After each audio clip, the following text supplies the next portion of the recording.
In the early days of man's life on the earth, when everything was beautiful and new, there was no sickness anywhere, nor any pain, nor sorrow.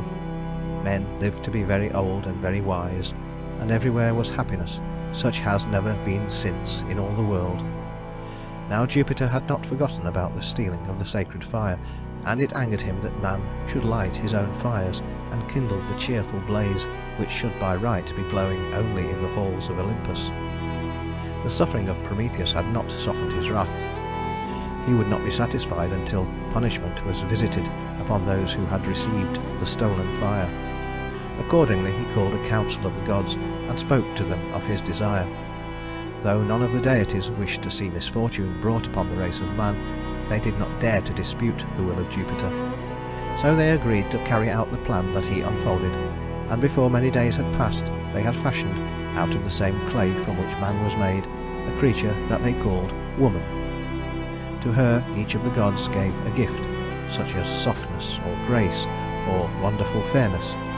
But Jupiter added one other quality, curiosity, and he gave the woman the name of Pandora, which means the gift of all the gods.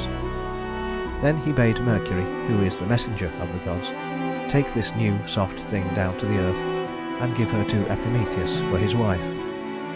Now Epimetheus had mourned apart from his fellows ever since he learned of his brother's dreadful fate, and he sat day and night in the cool silence of the forest, brooding over his sorrow. But one day he saw someone coming toward him, led by the hand of Mercury, and all at once he forgot to be sad, for the sunlight was shining on the woman's golden hair, and her white arm was stretched out to him in greeting. For some time Epimetheus and Pandora lived happily in the gardens of the earth, and every day Epimetheus thanked the gods for their last and best gift to man. He never tired of watching Pandora chasing butterflies through the tall meadow grass, or making cups out of broad leaves that she and Epimetheus might drink from the clear, cool spring. One day, as they were resting under the trees and eating their simple meal of dates and wild honey, they saw a traveller coming toward them. He was walking very slowly, and seemed heavily burdened with what appeared to be a large box. While he was yet some distance off, Pandora ran to meet him and asked him to come to the shade and rest. The stranger was old, and the chest that he carried bent his shoulders almost to the ground. He looked hungry and thirsty and tired. So Epimetheus urged him to stop and rest, and offered him some freshly gathered dates. But the traveller, who was none other than Mercury in disguise, replied that he could not tarry with them, for he had a long distance yet to go. He asked them, however, to take care of his great oak chest, for with that burden off his shoulders he could hurry on and reach his journey's end before nightfall. He promised to come back for the chest a few days later. Epimetheus and Pandora were delighted to be of service to a stranger, and promised to guard the chest with great care. The traveller thanked them and turned away, but just as they were saying goodbye, he mysteriously disappeared, and whichever way they looked there was no trace of him to be seen. Epimetheus was not at all eager to know what was in the mysterious chest, but as soon as they sat down again under the trees, Pandora began to ask 1,000 questions as to who the traveller might be and what the chest contained. Epimetheus begged her not to think any more about it, as nothing could be learned of the old man or his burden. But Pandora refused to be silent, and talked still more of the probable treasure that they were guarding for the stranger. At last Epimetheus got up angrily and walked away, wearied with her insistence. Pandora then went over to the chest, and kneeling down beside it, she examined the exquisitely carved figures that were on all its 4 sides. Then she studied the fine golden cord that bound the chest. It looked soft enough, and yet it was very strong, for it was made of strands of twisted gold, and was tied at the end with a curious knot. There was no lock to be seen, and apparently nothing hindered eager fingers from opening the lid, when once the knot was unfastened and the golden cord unwound. Pandora's fingers itched to try her skill on the knot, and she felt sure that if she worked at it long enough, she could finally loosen it. The figures carved on the lid were groups of dancing children, and in the very centre was one figure whose face was so strange that Pandora sat for a long time staring at it. Now and then she turned away, and when she looked at the face again, it had a different expression from the one she had seen on it before.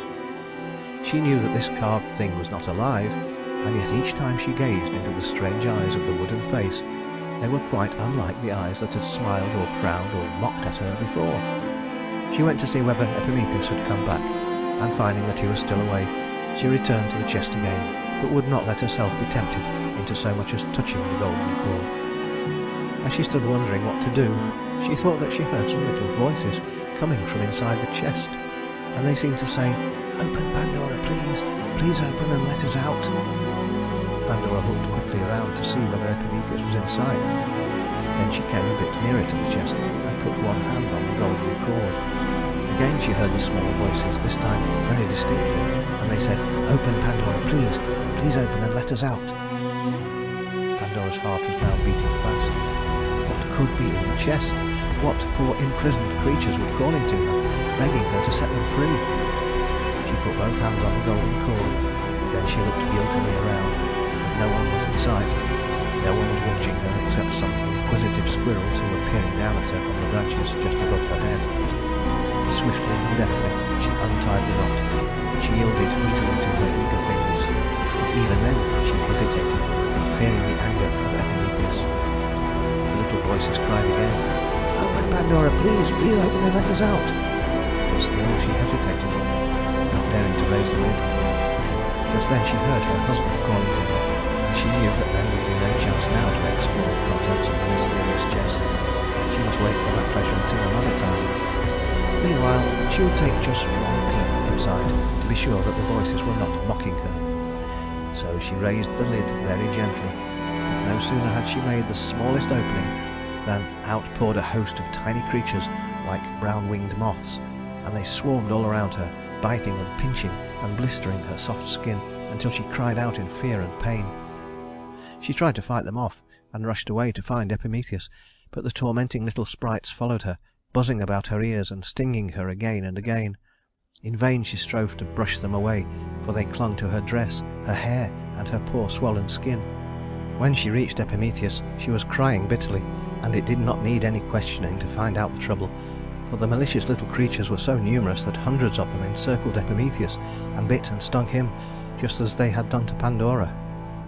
In the unhappy hour that followed, while husband and wife bound soothing herbs on their bruised skin, Pandora told Epimetheus how her fatal curiosity had led her to open the chest and set free the host of evil things. It was not, however, until later that they realized the extent of Pandora's folly, for the little brown-winged creatures were all the spirits of evil that had never before entered the world. Their names were sickness and pain and sorrow, envy and pride and jealousy, hunger, poverty and death. All these ills had envious Jupiter put into the oak chest and bound it with only a golden cord. He knew that sooner or later Pandora would open the chest, and then man's life of untroubled happiness would be forever at an end. Never again could the gardens of the earth be places where man might hope to find peace. Evil things had taken up their dwelling there, and they would stay for always and always and always, as long as the world should last.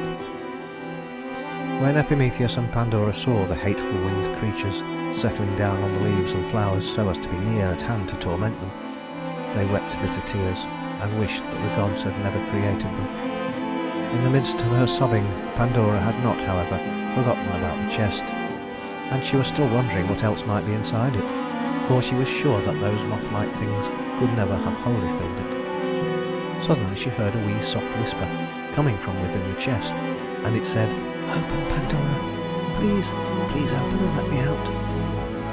Pandora stared in surprise, for she had thought that all the evil sprites had rushed out in that moment when she raised the lid. Was there then another host of tormenting things still there, and if so, should she let them out to add to her misery and pain? Again the little soft voice cried, "Open, Pandora, please! Please open and let me out!" Pandora now called to Epimetheus, and together they listened to the pleading voice, which was so very soft and sweet that they were sure it could not belong to any evil thing. Still, Epimetheus was unwilling to risk bringing any more trouble into the world, and in spite of her remorse, Pandora was curious to see what it was that was begging so plaintively for freedom. So, with Epimetheus' consent, she opened the lid once more, and out fluttered a tiny little creature with beautiful gauzy wings. She flew straight to Pandora, then to Epimetheus, and at her touch all their hurts were healed, and all their pain forgotten. The name of this gentle messenger was Hope, and she had been hidden in the chest secretly by one of the pitying gods, who grieved that Jupiter was sending so many ills to fret mankind.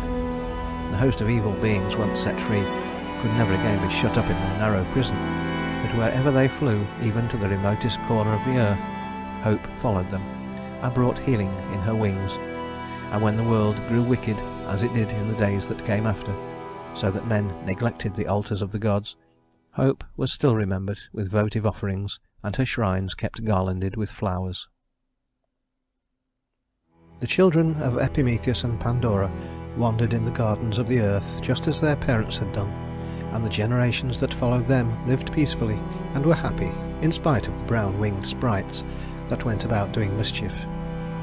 Men helped each other to cultivate the fruitful soil, and offered sacrifices to the gods in return for a bountiful harvest.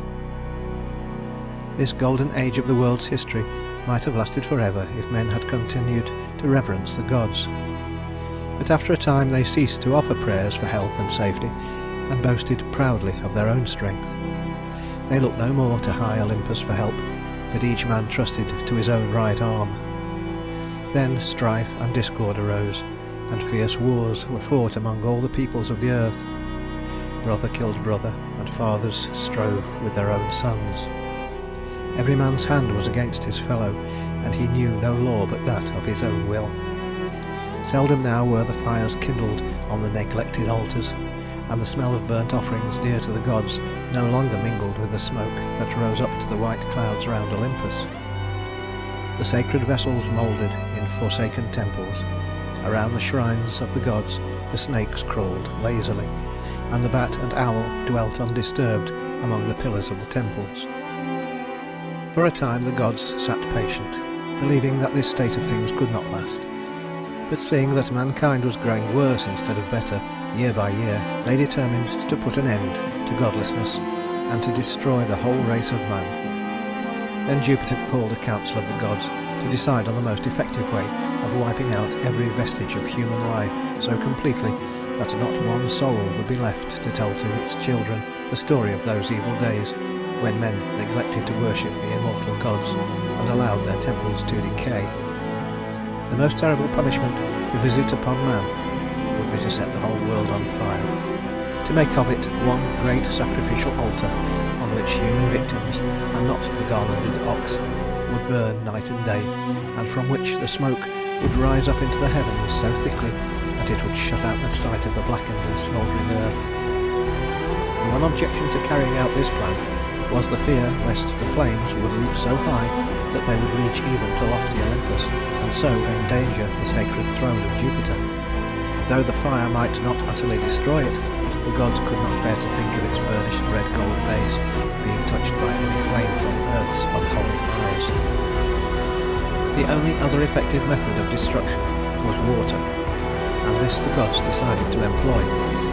So on a certain day, when men were everywhere feasting and singing songs and boasting of their victories in battle, Jupiter rent the heavens with a mighty thunderbolt whose crashing drowned all sounds of man, and made men turn pale with fear. The skies opened, and the rain poured down in torrents. The rivers became swollen and flooded their banks. The waves of the sea, rising higher and higher, swept in great fury over the land, washing everything before them like so much chaff. Aeolus, god of the storm, opened the cave where he kept the winds securely bound, and let them loose to work havoc on the earth. Soon all the lowland was covered with water. Not a dry spot remained anywhere but on the hills, and thither the terrified people rushed, in the vain hope that the flood would subside before the mountains were submerged. But the waves rose higher and higher, and the winds, rejoicing in their freedom, beat up the water until it almost touched the clouds. The frail boats to which men had at first desperately clung were shattered to pieces in the fury of the storm, and on the crest of the waves the bodies of the dead were tossed like playthings. Higher and higher rose the water, until at length the mountain tops were covered, and all dry land had disappeared. So were the gods avenged. There was one spot, however, that was not yet hidden under the waters.